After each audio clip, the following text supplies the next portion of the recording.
Some causes of self-immolation, motives for voluntary self-subjugation to unpleasant conditions by human beings, by L. Theobald Jr. and G. A.S.S., professor of Satanism and Applied Irreverence in Philistine University, Chorazin, Nebraska. Mencken, lecturer on theology in Holy Roller College, Oaks, Four Corners, Tennessee. That's an interesting choice of pseudonym and false credentials.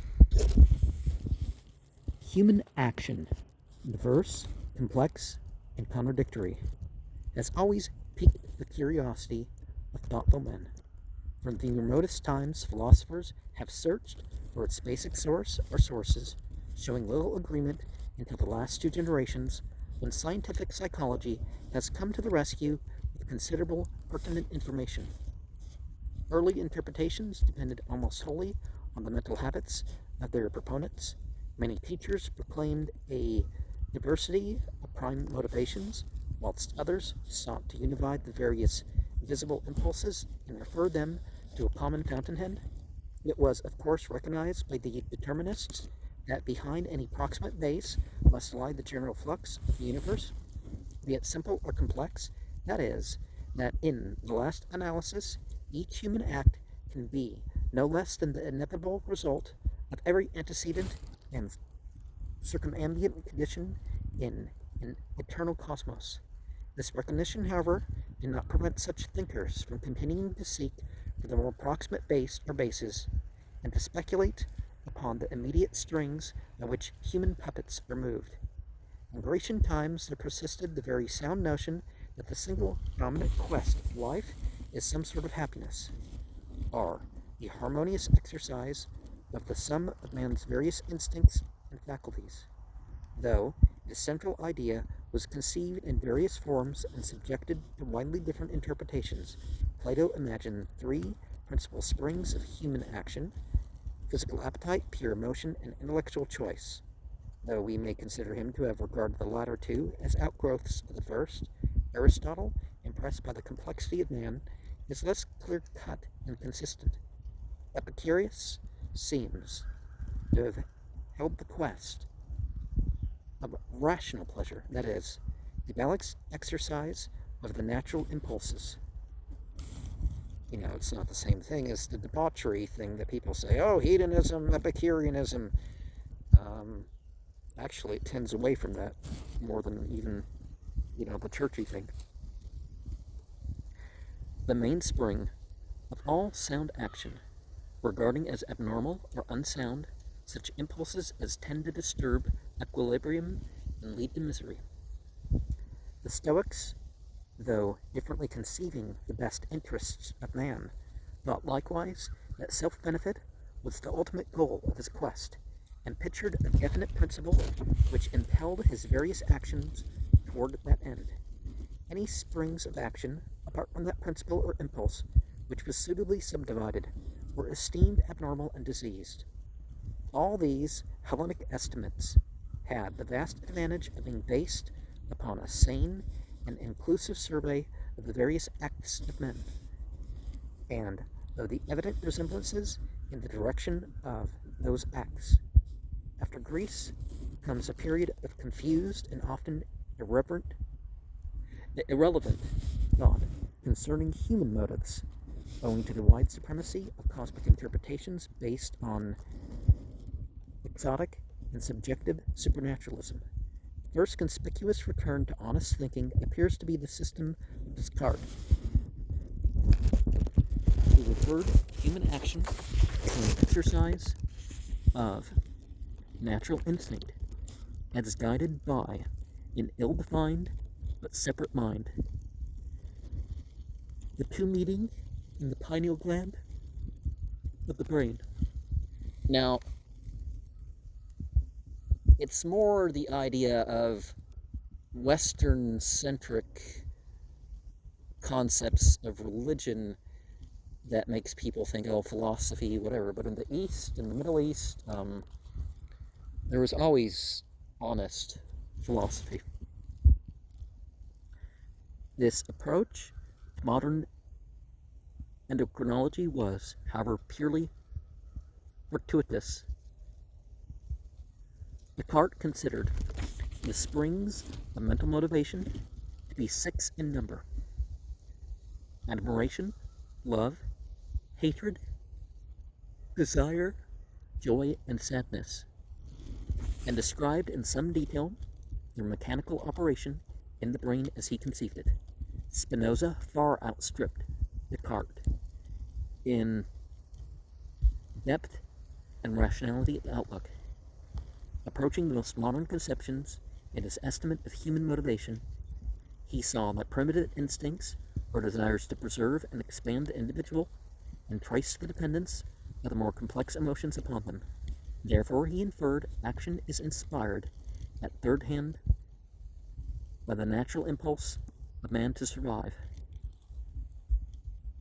Thought equals emotion equals instinct, operating through varied and sometimes paradoxically opposed channels, and in turn derived through an infinite causal change from the primary conditions of the cosmos.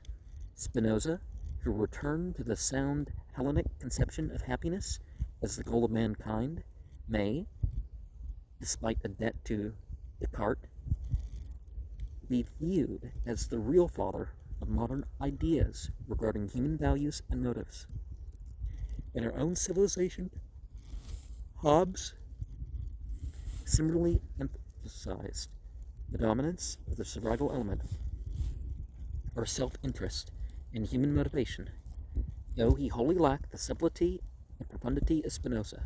Hume is not fundamentally dissimilar, and in France, Le Maître and Helvetius likewise kept to a sound Hellenic concept based upon observation. It was only in the 19th century, however, that the unity of human motivation was emphasized again by philosophers of the first rank. Schopenhauer placed the will to live at the bottom of all human action, while Nietzsche very acutely enlarged upon the idea through realization of the essentially expansive quality of all human urges. For the mere will to live, he substituted the more definite will to power. The positivists, such as Spencer, complicated the question by regarding all society as a quasi-biological organism, a concept still surviving in Oswald Spengler. In the 20th century, Bergson relapsed into misty metaphysics, but postulated a pervasive motivating force, or élan vital, as extending through the cosmos and determining our acts, among other things. Bertrand Russell and Santayana favor a diversity of motivating forces, each based on a separate chemical reaction in the body, the mode of thought which behaviorists like Pavlov and Watson essentially pursue. All agree, however, that the single direction of these independent forces is toward the survival and well-being of the organism. As immediate sources of human motivation, the several endocrine glands, which act on the nervous system through the discharge of particles called hormones into the bloodstream, are now considered paramount. Freud largely returns to the concept of a single motivating force in a specific mechanical fashion, assuming the existence in man of a restless libido or impulse of ego assertion equivalent to Bergson's élan vital and largely identifiable with erotic instinct. To diversions and modifications of this, induced by conscious or unconscious prudence, he attributes most human action, though he tends to admit sheer self-preservation as a parallel and a somewhat differentiated force. It is with Freud that modern scientific psychology, with its recognition of the unconsciousness of our most salient motivating factors, largely begins. But Dr. Alfred Adler apparently clarifies it and carries it further by generalizing the main ego assertion urge beyond the boundaries of the merely sexual.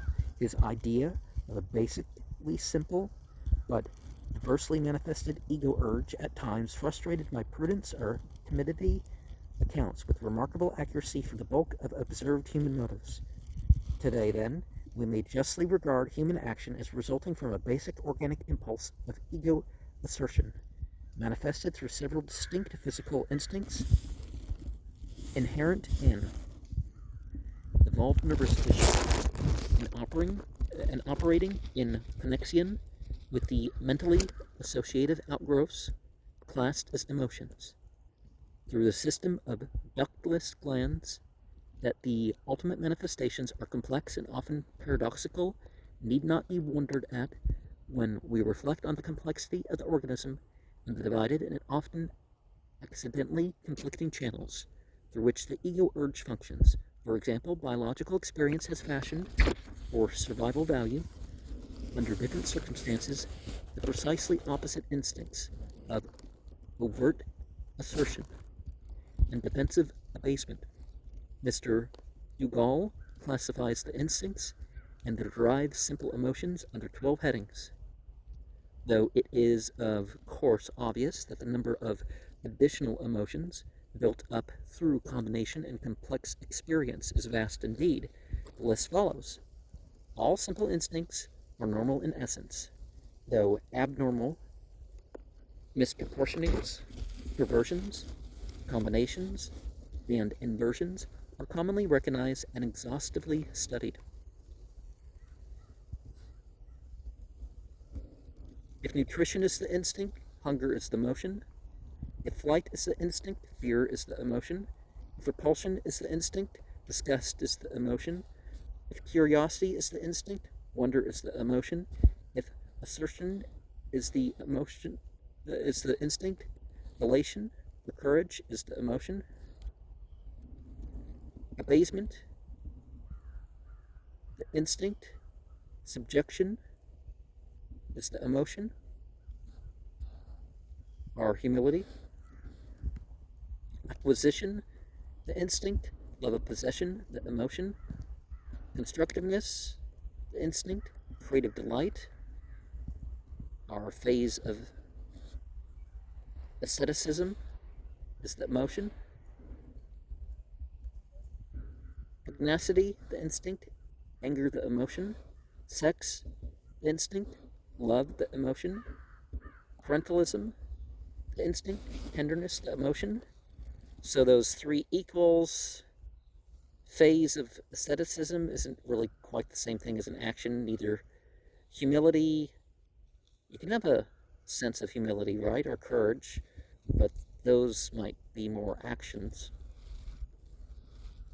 The present writer feels convinced that one basic instinct plus its derivative emotion ought to be added to this list, namely an instinct for symmetry and abstract, based upon habituation to the ceaseless rhythms and regularities, astronomical and otherwise, of the terrestrial environment, which supplies many aesthetic feelings traceable neither to creativeness nor to any conceivable complex emotion or emotions. When we come to correlate the human phenomena about us with the conclusions reached by modern observers, we find the majority of cases fitting in readily with the conception of a dominant ego urge expressed first as physical impulse and additionally as a craving for ego exaltation on the part of the imagination. We realize naturally that the associative and symbolizing qualities of the mind will not always cause such an urge to manifest itself narrowly or directly. Frequently, there will be imaginative transferences of the ego image to objects, both concrete and abstract, outside the given organism, so that the zeal for the promotion of certain apparently non-personal interests will be observed. This is not remarkable, and does not seem incompatible with the accepted concept of motivation. Occasionally, however, we behold individuals in the act of voluntarily choosing experiences which cannot be other than painful or unpleasant. Hence, we are led to wonder how such choices can be counted for in the light of our previous assumption. It may be said, in general, that all cases of voluntary submission to hardship or pain involve the subordination of lesser to a greater preference. In each case, the individual is really doing in the end what most conduces to his own interest through the expansion of his subjective ego image. And sometimes the case can be shown to be a merely apparent one. And remember, ego in psychology is not the same thing as it is in the pop culture thing. It's the mental construction of consciousness. It's not, sense what seems unpleasant will not, in fact, be so to a given individual. At other times, it can be shown that the submission to hardship is not, at least wholly, truly voluntary. Seldom is the motivation simple or even nearly simple, so that it would be an infinitely cumbrous task to list and describe those cases under empirical headings. That is, to list specific cases of objective manifestations, as in the tentative synopsis suggested by Maurice Winter Moe, Esquire. Instead of listing the relatively simple types of underlying motive whose combinations create known array of vastly complex manifestations. In almost every specific manifestation, various distinct motives will be found, mixed in different portions, conscious or unconscious, and of varying degrees of recognizability. No layman is competent to determine the motive of any given course of human action, and there are cases where not even the most expert psychiatrist can speak with any real certainty. Let us then try to enumerate the motives for self-immolation, rather than any overt examples of that tendency, considering them in what may or may not be their approximate order of frequency, and mentioning the types of manifestation into which they enter, and which, of course, in a few cases some of them may singly, or at least preponderantly, occasion. Upon mature reflection, we seem to recognize 8 different species of motive leading toward the self-infliction of hardship or pain, self-reasonably normal, and the 8th technically abnormal, although exceedingly common as an ingredient of complex motives. The prudential motive is a name we may apply to that simple and universal policy of mankind whereby an immediate or lesser hardship is endured for the sake of future or greater personal pleasure or security. Of all the motives, it is the one most apt to be found in a relatively uncombined state, and is the least subtle and most direct in its operation. Many of the other motives may theoretically be regarded as subdivisions of it, but in practice we may limit the class to very literal cases, where the rewards are of a rather definite and tangible kind. Its operation can be direct, as in the habit of thrift, suffering experienced in social or political elevation, hard work performed to gratify intellectual curiosity or the ego urge, hardship endured in mastering a pleasure-producing accomplishment, asceticism suffered for the sake of keener latter enjoyment, religious discipline endured for the sake of mythical celestial rewards, political sacrifices undertaken to effect later triumphs, prize ring bruising in the hope of final victory with purse and honors, and so on. Or it can be indirect, as in the observance of general civic or so-called moral inhibitions.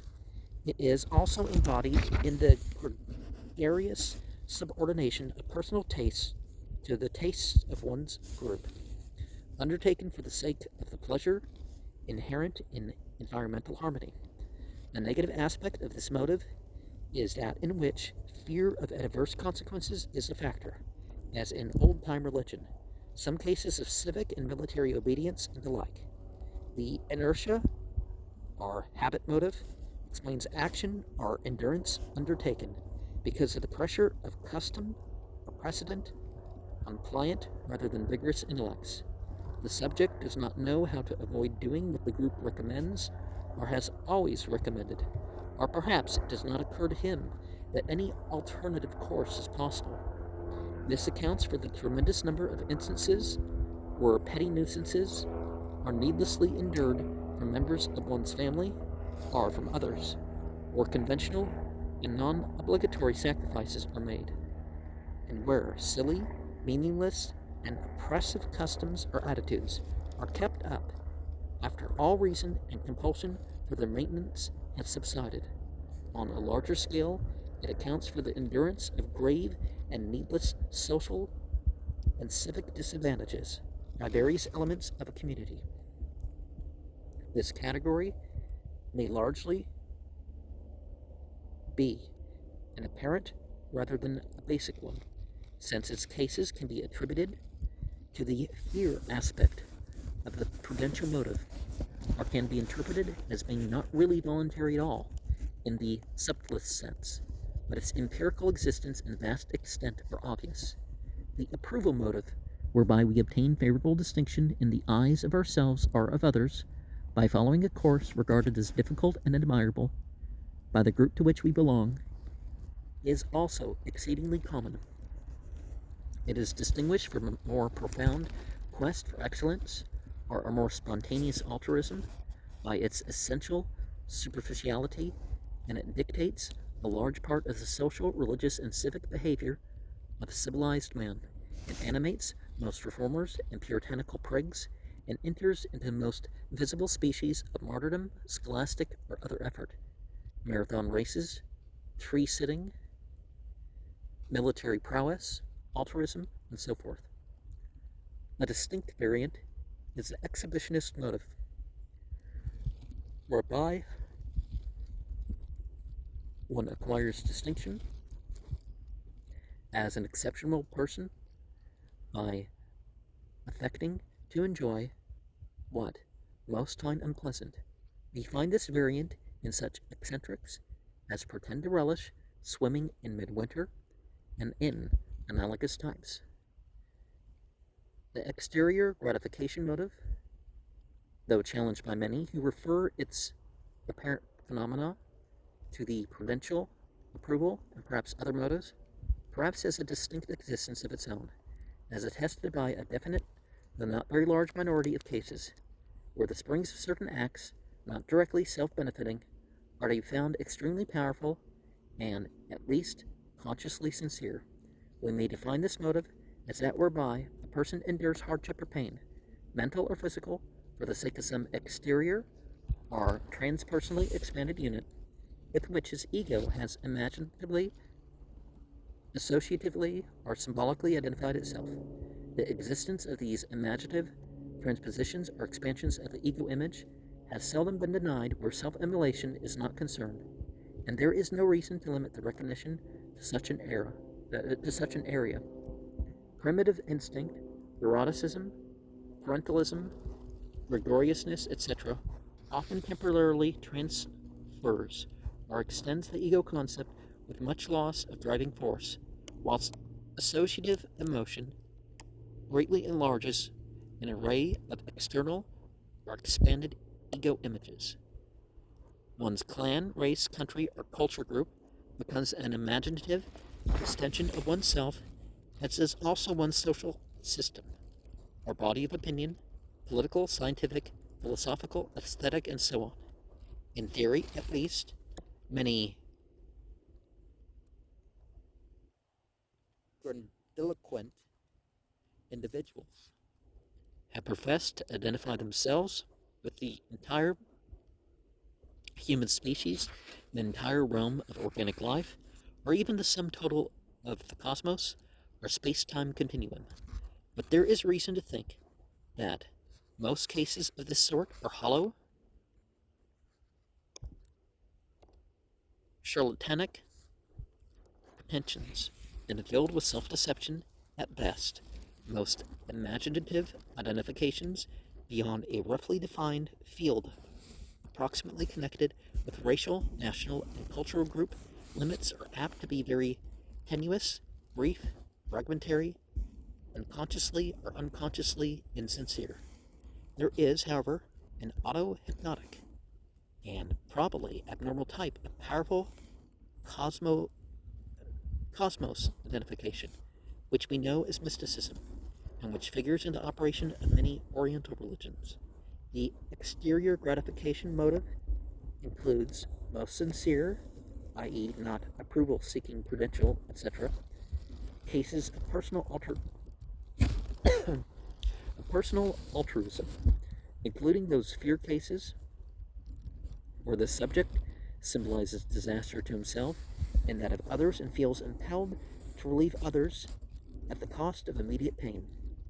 It also embraces many phases of genuine intellectual, religious, and aesthetic martyrdom, most sincere civic, patriotic, and human sacrifice and endeavor, and most real self-denial to promote intellectual, aesthetic, and moral objects. It motivates such asceticism as is undertaken for example's sake, and enters enormously into military courage. The ego expansion motive, likewise challenged by critics, of presenting too many sound evidences of its existence to warrant a total denial, is that which causes us to worship and pain for the sake of a genuinely higher intrinsic status in the environing pattern, a status either relative, in the case of those still believing in absolute standards, this sincere motivation must be carefully distinguished from that deceptive form of the approval motive in which the subject dramatizes himself and plays rather cheaply and superficially for his own transient benefit in the cause of genuine ego expansionism. The subject is relatively free from the habit of self-delusion and histrionics and really wishes to attain an intrinsically increased development or more important essence in the fabrics to which he envisages himself as belonging. This motive includes most varieties of genuine religious and asceticism, much of religious martyrdom, though not of other forms, and much hard work and study in intellectual, aesthetic, and social fields. The emotional conflict motive consists of an overpowering or replacement of natural inhibitions, or even a pain consciousness by some powerfully driving urge, as of volition, love, fear, hatred, etc., which causes the maintenance of accustomed safeguards or even the perception of pain to be temporarily forgotten. This is the cause of that berserk mood, whereby we see red and rush joyfully into any sort of danger and sanguinary suffering, and likewise of the cornered rat mood, in which we defy any hazard in a final burst of fear-born action against virtual certainty of a greater disaster. It figures greatly in many cases of altruism, combining with ego expansionism, approval-seeking exterior gratificationalism, prudentialism, etc., in many sudden acts of so-called heroism, martyrdom, patriotism, military courage, etc., as also in a wide variety of fear-moved actions in cases of endurance. The craftsmanship motive is one of the rarest and subtlest forces, causing certain sensitive persons to experience a positive pleasure despite incidental hardship or pain, in shaping events as well as tangible objects and media, in accordance with a subjectively envisaged rhythm pattern. This motive, beside inciting the subject to direct aesthetic effort in the face of pain and difficulties, covers many phases of aesthetic and religious asceticism,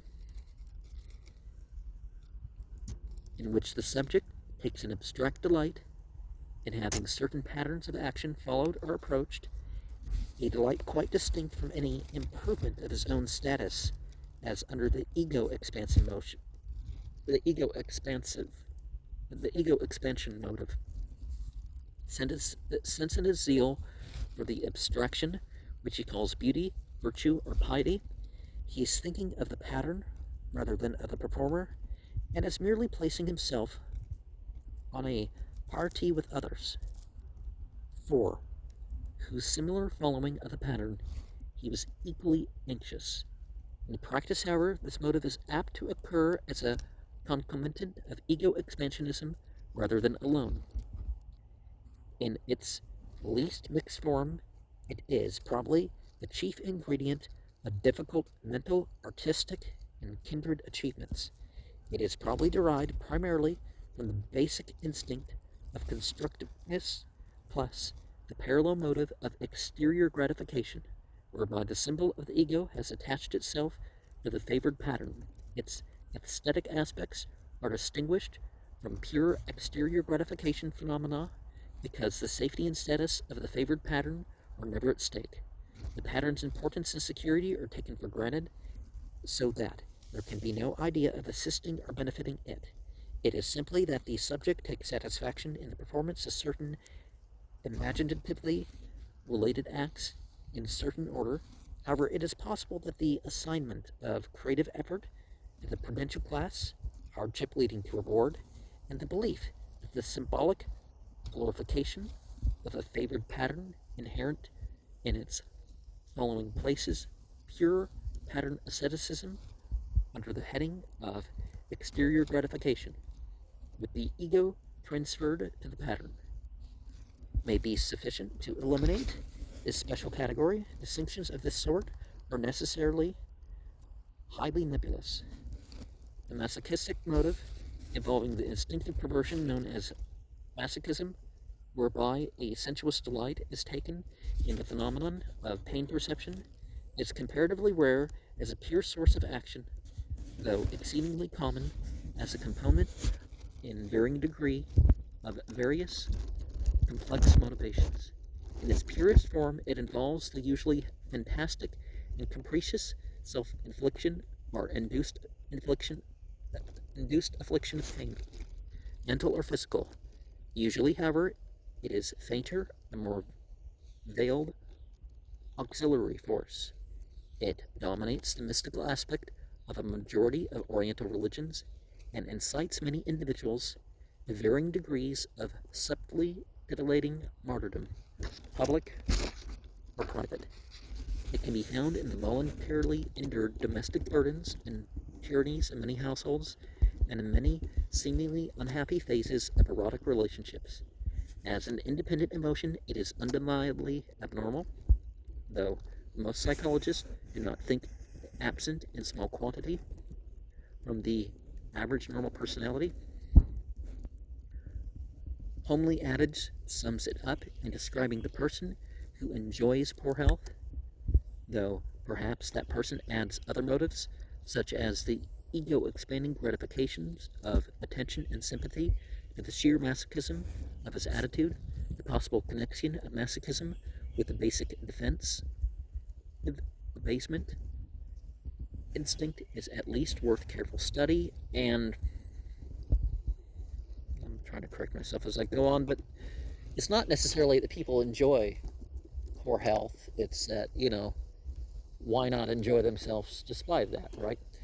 And honestly, nowadays, it's not sympathy that you get, it's that people give you a hard time for being disabled.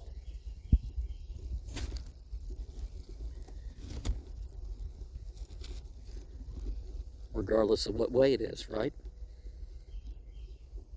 Such are the 8 well-defined motivational variants, which appear singly or in sundry combinations to lie behind the whole wide array of self-immolatory acts. Attempts to evaluate such petty human motives in an infinite and impersonal cosmos amid which mankind is a negligible and microscopic accident are at best rather naive, but we may, if we wish, seek to correlate them with this or that system of relative standards. Of such sets, the least flimsy and empirical is that determined by organic evolution and aesthetic intellectual development, which attributes may be said to measure the distance of an individual from the primal protoplasmic jelly. What balance of these motives, then, may we expect to find in the most preferred type of Homo sapiens? In general, we may say that in an evolved and cultivated man, the intellect, imagination, and beauty sense are developed prodigiously beyond their respective proportions in the primitive type. Accordingly, we may expect to find the powers of discrimination, association, symbolization, and creativeness very strong, motives dependent on animal instinct, insincerity, stupidity, or poor coordination, like the inertia, approval, emotional conflict, and masochistic motives, may be expected to be relatively subordinate, hence, may be classed as qualitatively inferior, whilst mental and imaginative motives, like exterior gratificationalism, ego, expansionism, and craftsmanship, will be very prominent, hence may receive a higher qualitative rank. The prudential motive is equally strong in developed and underdeveloped personalities despite natural differences of application, hence may be regarded as essentially neutral qualitatively. Some might attribute the Oriental's groveling tendency to the basic instinct of defensive abasement, although that alone would not explain the religious devotee's delight in self-sought sufferings of the juggernaut type. Well, we notice a lot of stereotypes making its way through. Some paths work this in, some paths don't. Another set of relative standards is that derived from the needs of human society as the present finds it to be most feasibly constituted. For naturally, a group of all superior men can never arrive at a state of large-scale equilibrium and coordinated function, but self-immolatory motivations, then, are the most socially serviceable in the masses of a people as opposed to its aristocracy. Naturally, the prudential motive must rate high, as must also the inertia and approval motives, since, without these, there can be no incentives to civil order amongst a herd deficient in the intellectual, associative, symbolic, and creative qualities.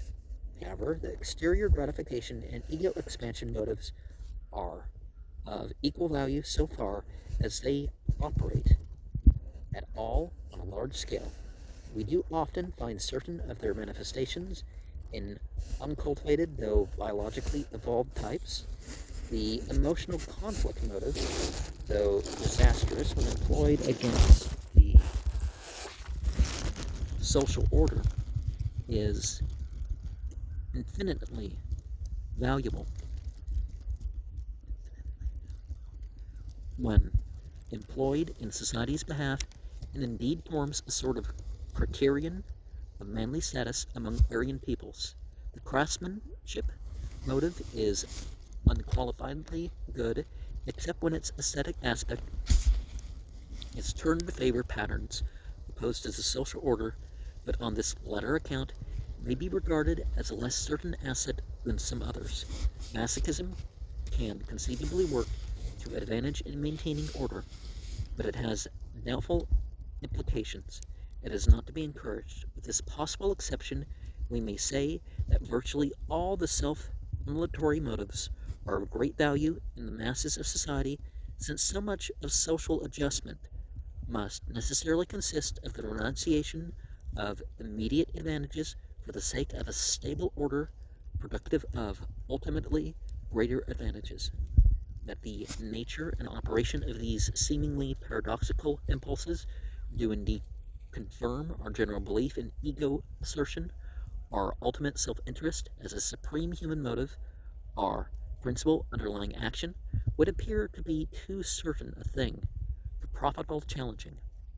As in many other philosophic spheres, the marvelous instinctive insight and subtle comprehension of the Greeks is vindicated after centuries of chaotic eclipse, while exact knowledge is rapidly filling up lacuna hitherto bridged over only by a bold exercise of the disciplined imagination.